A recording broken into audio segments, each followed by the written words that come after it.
Welcome to Season 2 of the Crypto Pulse podcast, your ultimate guide to the world of crypto, Bitcoin, and world economics. We're here to guide you through the crypto universe with thought-provoking topics, in-depth knowledge, and information to help you make informed decisions. We'll also be interviewing some of the best minds in the industry, such as CEOs of crypto projects, traders, economists, authors, and development teams from around the globe. And now for the episode. Hello and welcome back to the Crypto Pulse podcast for another one of our weekly episodes about crypto and macroeconomics. And it's been another fun week in the crypto space. Ben. Hi. Hello. It has been another fun week in the crypto space. Never a dull moment. No, Bitcoin's had not a terrible week. It's had a little bit of a bounce from the lows.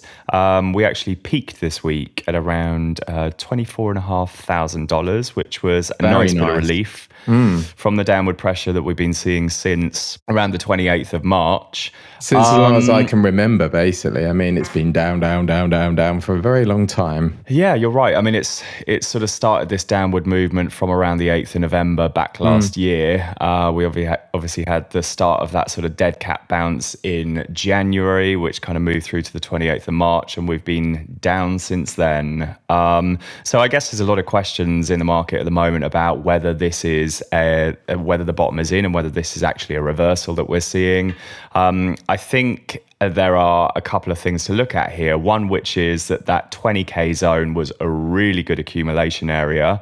And it was, of course, the range highs from the 2018 cycle. RSI has bottomed out. I think it was the lowest that it has ever been on the monthly for Bitcoin since its inception. But we also have to consider the macroeconomics and the kind of backdrop that Bitcoin is in at the moment, which is that we still have rampant inflation. The Fed is still offloading their balance sheet. We still have the war in Russia. So in that respect, has anything really changed? I guess the simple answer is no.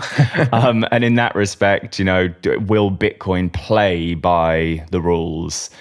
Because, in theory, if the economic backdrop was decent, you could expect that 20K was sort of the bottom and we'll, start our relief rally back to new all-time highs in 2023, 24. My gut is saying not to trust the charts at the moment. I think there's just far too much uncertainty and not a really clear view of where this might end up. We've been saying for a long while now that 20K level is really brilliant for long-term accumulators, and that's been part of our strategy, to buy very small amounts gradually at those levels of BTC and some really good quality altcoins.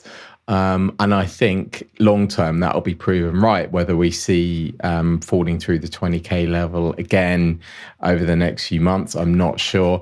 We're just not out of the woods yet. We don't know what the next Fed announcement's going to be. We don't know how the situation with Russia is going to end. We don't know what inflation rates are going to be like. We don't know what the central banks are going to do with increasing interest rates and how high they go. It's a good sign for that floor level. I mean, what's if we've seen the bottom already, what was it? Something around 17.5K? Yeah, I think we dipped as low as 17,489 to be precise. And that was on the 20th of June, and we've sort of ranged since then.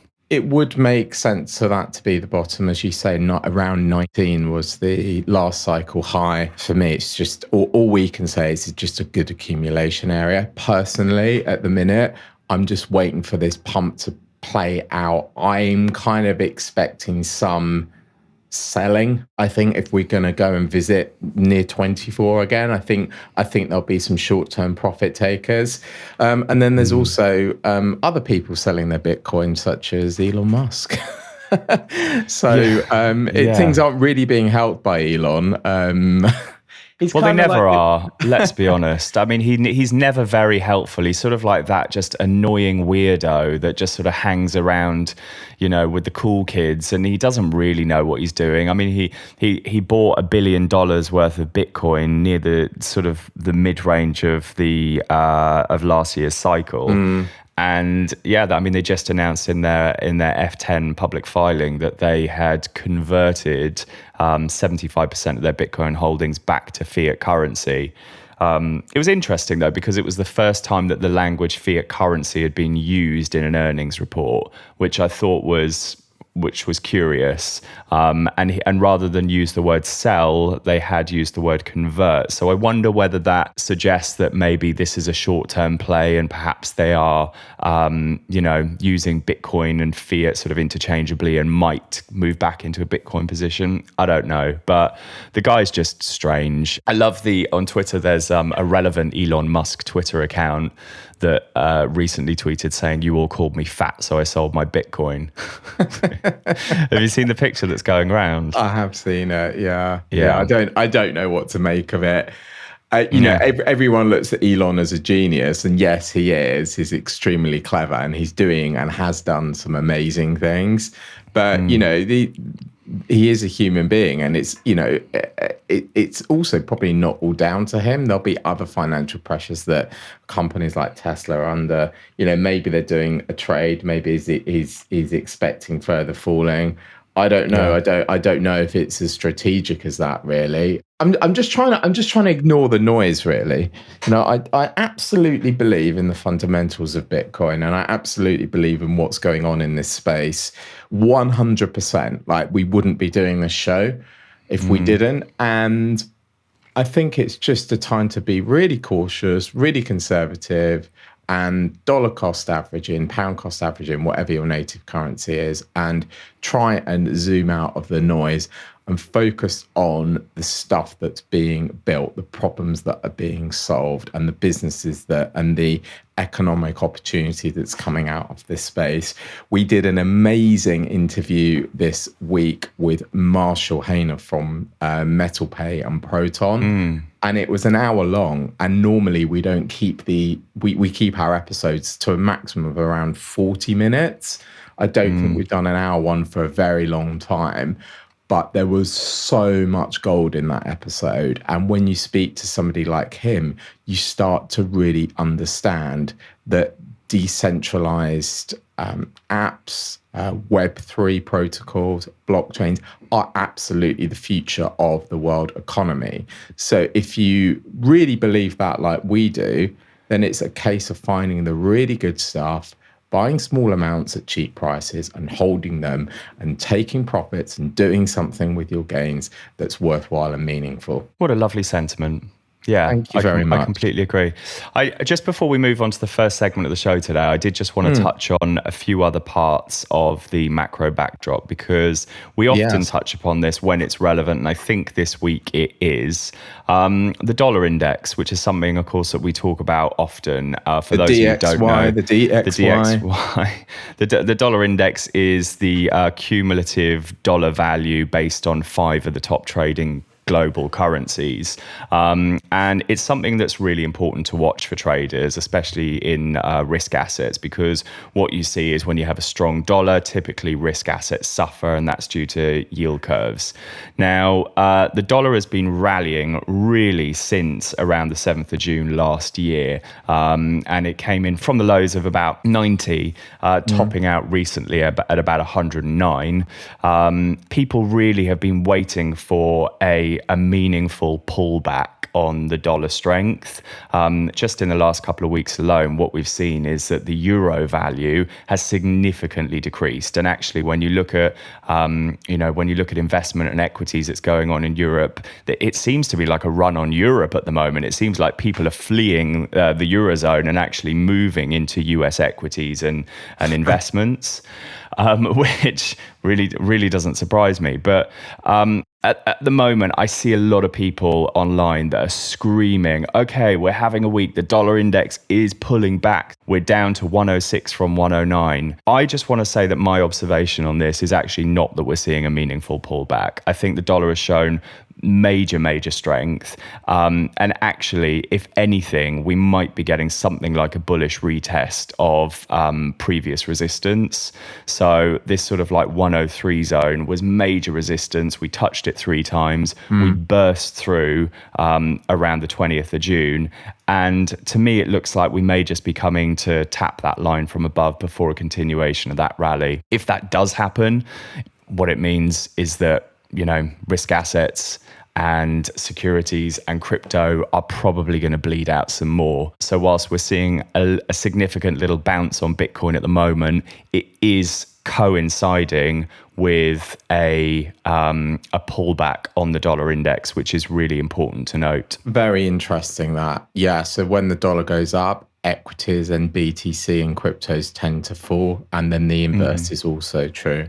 So yeah, also the same for oil. I mean, we're seeing a sort of a pullback on oil, which did top out at $119 a barrel back on the 13th of June, which is completely bonkers considering, I don't know if you remember this, but during the COVID period, crude oil was actually trading at negative dollar value per barrel because they were producing this stuff. They couldn't stop producing this stuff and they had nowhere for it to go. Airports were shut, ships were stopped. And I remember looking on, I think it was Trading 212, and a barrel of crude oil was trading at minus $10. I don't know how that works. How many did you buy? Well, I don't know how that works. Do you buy it and then they just deliver it to be stored in your garden? Basically, yeah, you have to take custody of your own oil. Right. With your own private. Well, I mean, I wish I had. It would have been the best investment of the century. But yeah, the point is that oil is doing something very similar to the dollar. They're kind of going through a period of cooling off. So I'm not convinced by this rally in Bitcoin yet. Whilst it looks like that should have been the bottom, I think we just have to have our wits about us going into Q3.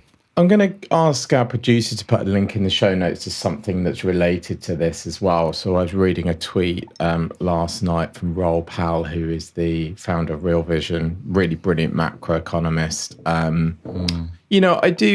He comes up with hypotheses and theories, and he's very well spoken and articulate, and he helps. Gets it right on the big calls. Yeah, what was his price prediction for Ethereum and BTC this spring? Maybe not on everything. But nevertheless, very smart, very interesting, very successful. But again, it's an example of a very intelligent person not always getting everything right. So you've really got to think for yourself. But he was saying that the idea of the Bitcoin price increasing, closing close to the halvenings may not be true. And what he actually did was overlaid the M2 money supply against the Bitcoin price. And what he's saying is that the more money that's in circulation, the higher the BTC price. And then again, the inverse is true. So it's a very different way of looking at the market. I don't know if it takes a clinical genius to come up with that hypothesis, honestly, because I think that's true for all risk assets. The more money that's in supply, the more liquidity, the higher that these equities tend to go. Right? It does. And I actually think that people forget that with a young market like cryptocurrency and Bitcoin specifically, when there's a hypothesis that is agreed by the masses, once it's reached consensus, and the consensus here being that every halvening Bitcoin goes on a rally, when most participants in the market believe that, it tends to become self-fulfilling. Sure. Because people are looking out for signs that other people are kind of going with that move as well. So I think that's probably what we've seen and what we'll probably continue to see into the next halvening. And it's the same reason why lots of these indicators work when you're looking at charts, right? The only reason that something like a Fibonacci works is because a large percentage of traders believe that it works. So they're looking for a particular level and they're taking action at that particular level because they're playing the Fibonacci. If they didn't believe it worked, it wouldn't. So I'm curious to see what happens at the next halvening cycle, but lots of people get suckered in by it. So I wouldn't be surprised if we see another mega rally. I think it was 2024 now, the first few months of 2024. Yeah, and that will probably coincide with some kind of economic recovery and probably some level of increased money supply You can And the see war being declared over. over in inverted commas. Yeah. Yeah. I think 2023 is going to be interesting. I'm expecting a bit of a lull. Again, great for accumulators. So if if you listen to our previous episodes, we just talk about building cash flowing assets, building businesses to create cash flow to invest. And, if 2023 is a bit of a non-event, a bit like 2019 to some extent, then it's going to be great to just keep buying a bit more and averaging in. We shall see. We shall see whether this plays out like we think it does. And I think in the meantime, important to say, don't go putting your money into any stupid yield platforms. Because yielding platforms have had just probably the worst few months possible. I think Luna's Anchor went under, and now Celsius is pretty much gone. Yeah, I think I agree with that sentiment. I think there are some genuinely good platforms out there as well that offer yield on your crypto. I mean, we've had one sponsor the show, so I mentioned that. And for any, I've got some crypto on third party platforms, not very much, but they're really tried and tested, and they're regulated. And I don't put more on there than I can afford to lose, but I just kind of do it to try it out really and get a flavor for what's going on. So I don't think this that includes every single platform. However, there's certainly been some shit go down at Celsius, hasn't there, for sure? There has, yeah. And we've been covering some of the news coming out of the Celsius camp. And that actually leads us on to our first segment. I handed you the link there and you didn't pick it up. I know. I sort of picked up. I picked it up, but I didn't do a very good job of carrying it. You looked at it and went, yeah, it wasn't a great link from me. I'll take that. But as a continuation of our coverage on the Celsius incident, the Celsius bankruptcy hearings officially began on Monday with representatives from the firm being first to present to the judge. This case is super interesting and not only kicks off the lengthy fight for the company's restructuring, but also the result of the Chapter 13 filing could have interesting outcomes for the crypto industry as a whole. So the lawyers from the Kirkland law firm led by Pat Nash detailed how retail users of the platform with earn and borrow accounts transferred the title of their coins to the firm as per its terms of service. So as a result, Celsius is free to use, sell, pledge, and rehypothecate those coins as it wishes. But Celsius's terms of service claims that the firm cannot use coins in custody accounts without users' permission. In their overview of the case, they asked, are the crypto assets in Celsius's possession property of the estate? Is the answer to the question different for crypto assets held under custody versus the earn program? So it's a really, really interesting case here, and it really could set the precedent for crypto being held on any exchange or any type of yielding platform. Now, I think as a retail investor, when you put your cryptocurrency, let's use Bitcoin as an example, into a third-party custodian account, I think you would expect that as a custodian of your cryptocurrency, that is fundamentally your asset. I don't see that there's any sort of grey area where perhaps the third-party custodian could argue that, well, we're custodian, therefore we can use it to sell, pledge, and do whatever else we want. I think it's pretty cut and shut. Exactly. I mean, they're a custodian of your private property, not the owners of your property. Yeah, I liken this to owning a classic car. So if I owned a classic Jaguar E-Type and I loaned it to a car custodian, or I gave it to a car custodian company with 1,000 miles on the clock, and I left it for 6 months and went to pick it up, and when I picked it up, it had 20,000 miles on the clock, how would I feel about that? The job of the custodian is to take care of that car, keep it safe, and to prevent it from theft, from devaluation, and to keep it in nick condition.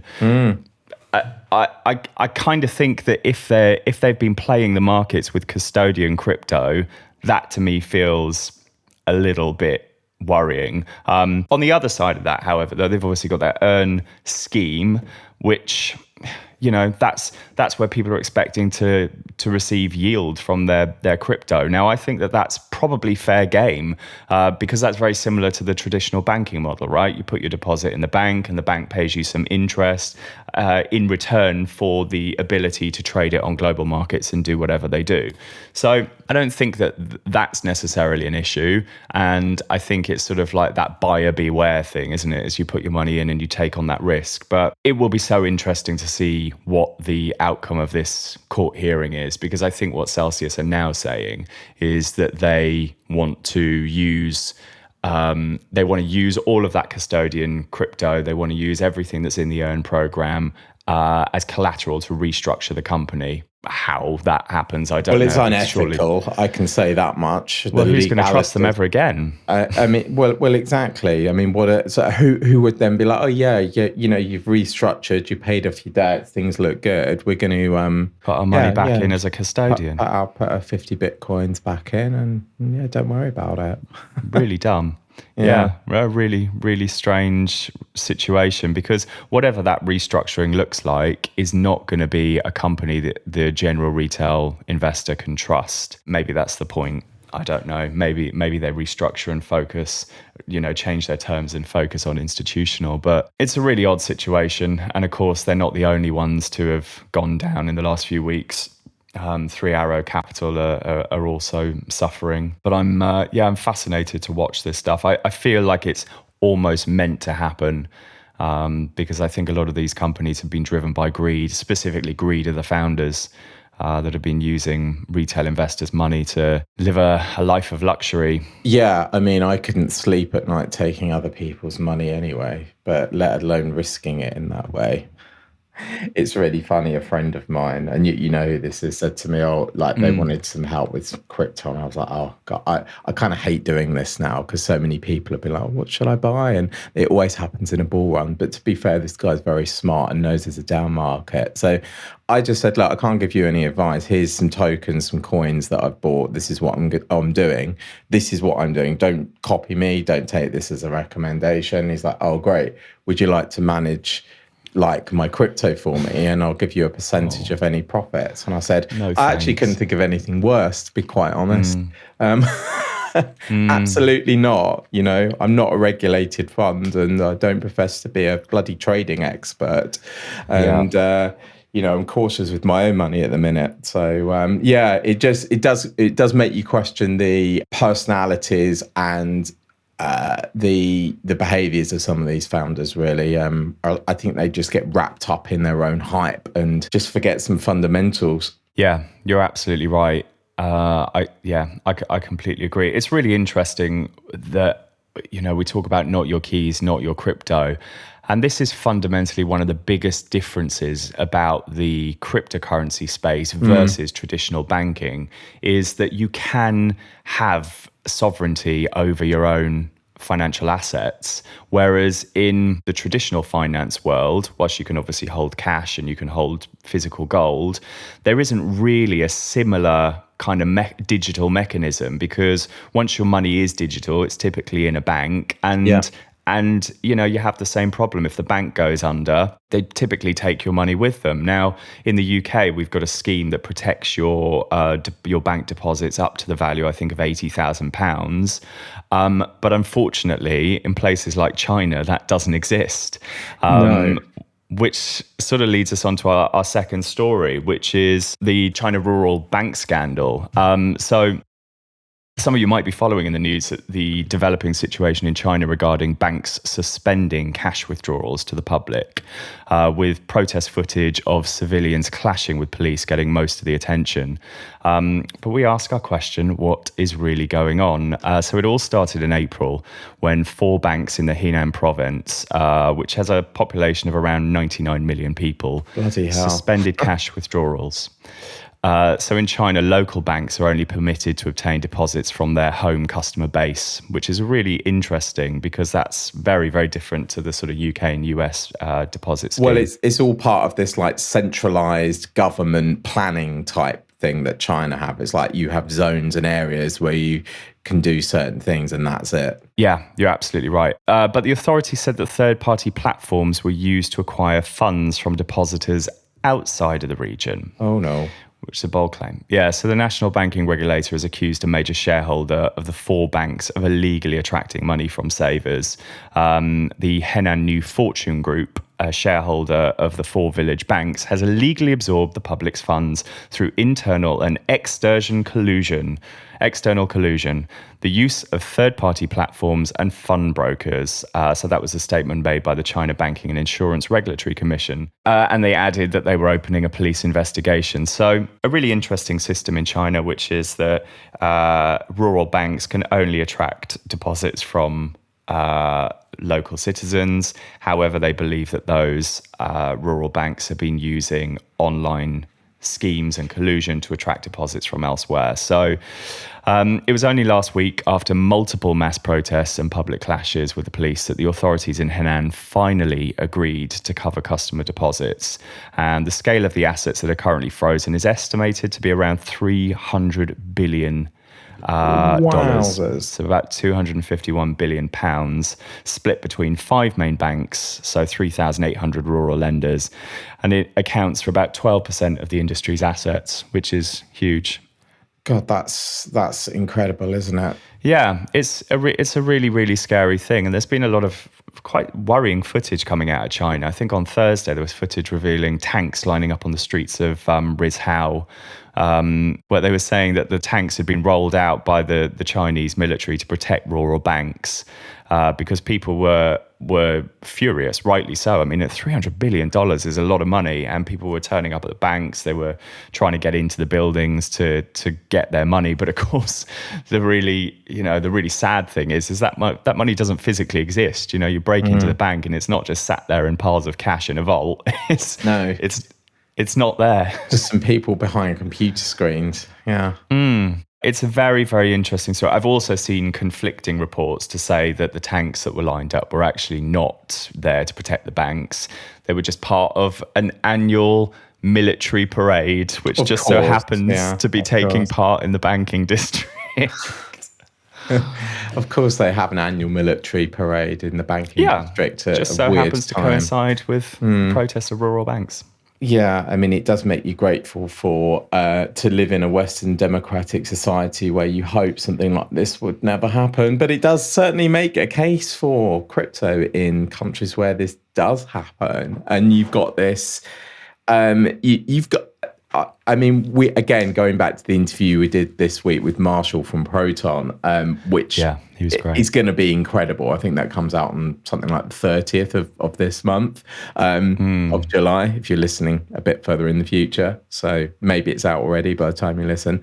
But we do discuss this idea of having custody of your own money and holding your own private keys, and you being the only one that can ever recover those, and you're solely responsible for your money, versus giving somebody else complete autonomy over it. And and we're trying to find this middle ground at the minute, and he's come up with some ways of doing that. So I think we'll just wait for that episode, but I think that's the way we move forward with crypto, is actually having custody of your money, but the ability to recover it if you lose your private keys because you wrote them down on the back of a leaflet and it's gone in the recycling bin, never to be seen again. It's the biggest risk in this space at the moment, isn't it? And I think it's one of the key factors that's preventing us from mass adoption, because for granny and granddad that might understand the idea behind data sovereignty, asking them to write down a 12-word seed phrase or remember it in their heads, otherwise they lose all of their retirement money, is just not going to work. Yeah, I mean, grandma writes it down on the back of her Sudoku book, and then she thinks it's a crossword and it's gone forever. And then that's it. The entire pension pot's disappeared. Yeah, you can't. I mean, it's ridiculous. So you could always trust a third-party custodian company that holds onto your seed phrases, but apparently that's not even safe. either. So yeah, I think it goes back to the point of the show, is not your keys, not your crypto. And yeah, it's fascinating because it wasn't actually just Marshall that spoke about it. I noticed that when we had Lehman on the show, he also said that he's been working on some mechanisms to be able to recover your seed phrases by secret sharing with people in your immediate network. And he said that you don't necessarily need to share the actual seed phrase, but you can share an encrypted version of it, which, you know, a friend holds on to for you, and sort of acts like that third-party intermediary if you ever find yourself in a position where you don't have access. So it's going to be a really good development in the industry, because I know of lots of people that have lost their seed phrases and they just don't get how important it is. You can't just call up the Bitcoin customer services line and speak to Mr. Nakamoto. Yeah, Tracy on the other end, who just Sorry, types your details hang on in. a sec. Yeah, can you confirm your date of birth, please? Let me just run you through security, love. You've got a couple of quid in your old Bitcoin account there, haven't you? Very nice. Yeah, so it just doesn't exist. There's no such service. Yeah, it's gonna be cool. It's gonna be cool, definitely, to see what those guys release. Should we move on to something fun? Oh, I love this story. Well, yeah, I think it's brilliant. time for the weird world of crypto. It is, yeah. So this is the South Park episode, which has just been released, which absolutely roasts Matt Damon. And I love it when Matt Damon gets roast. He's like the biggest asshole in Hollywood. Is he? He's such a goon. He's so angry all the time. He's like one of those Hollywood men that screams and shouts in producers' faces. And every time he gets roasted, he hates it. Like, he can't take a joke. Takes himself very seriously then. Yeah, he was. They did a parody of him in a puppet movie a few years ago called Team America. Oh my God, I love that film. Yes. Yeah, and it was like the Hollywood Guild, where they were like playing the part of like the Illuminati. They were trying to take over the world. And Matt Damon's only line in the whole thing was Matt Damon. Like, he couldn't say anything else but his own name.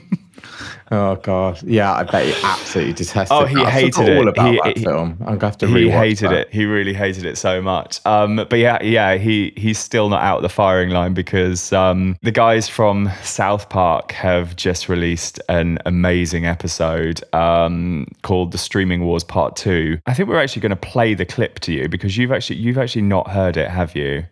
No, however, I was looking at TikTok this morning because we're setting up a Crypto Pulse TikTok account. I was on my own TikTok because sometimes I go down the rabbit hole. And of course, I flicked up and it started playing it, and I just clicked. I came out of the app because I didn't want to listen to it.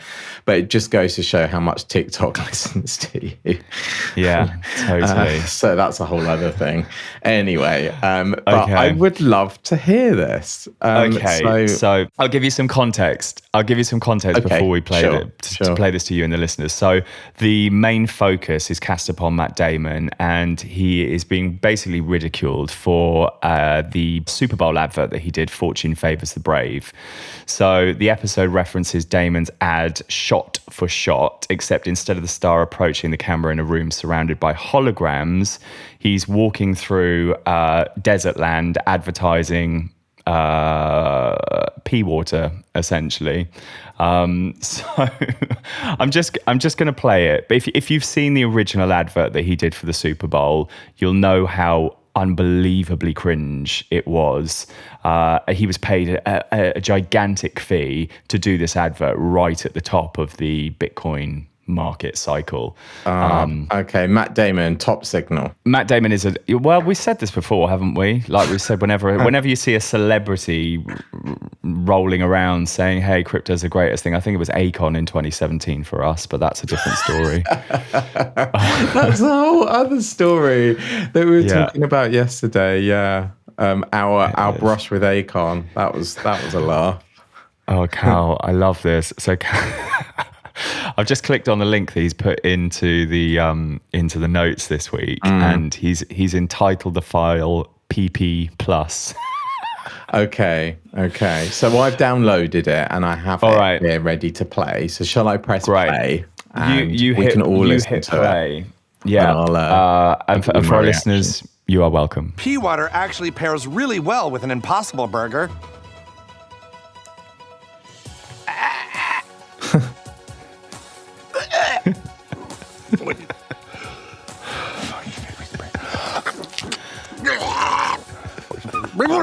Matt Damon is in. Are you in? Go pee with PP Plus. Oh my God. Hello, I'm Larry David. When I made my Super Bowl commercial for crypto, I didn't even really know what it was. We're moving on but to thanks Larry to the money David I now. made, I now can enjoy my favorite beverage every day.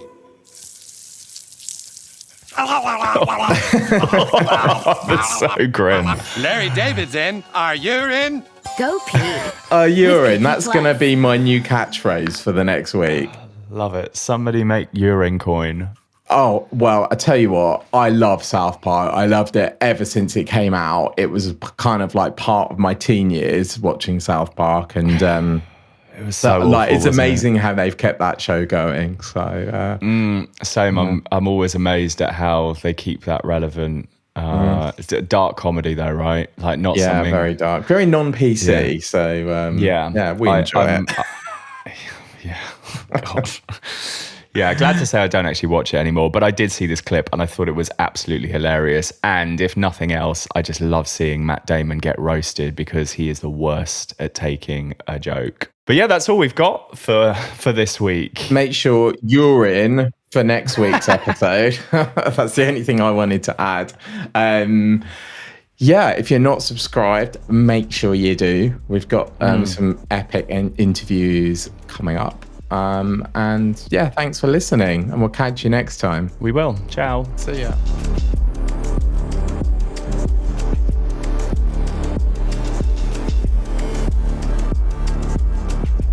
We hope you enjoyed this episode. It would mean the world to us if you could leave a review wherever you're listening. This really does help and allows other people to find us online. You can keep up to date with new releases of the podcast by subscribing and following us on Twitter or Instagram for the latest crypto-related news. Information provided by Crypto Pulse via this podcast, website, social media channels, and any other medium does not constitute financial advice, investment recommendations, or any other type of advice whatsoever. The Crypto Pulse team are not professional financial advisors. Trading and purchasing cryptocurrencies do carry risks, and anybody wishing to partake in such activities should seek professional advice.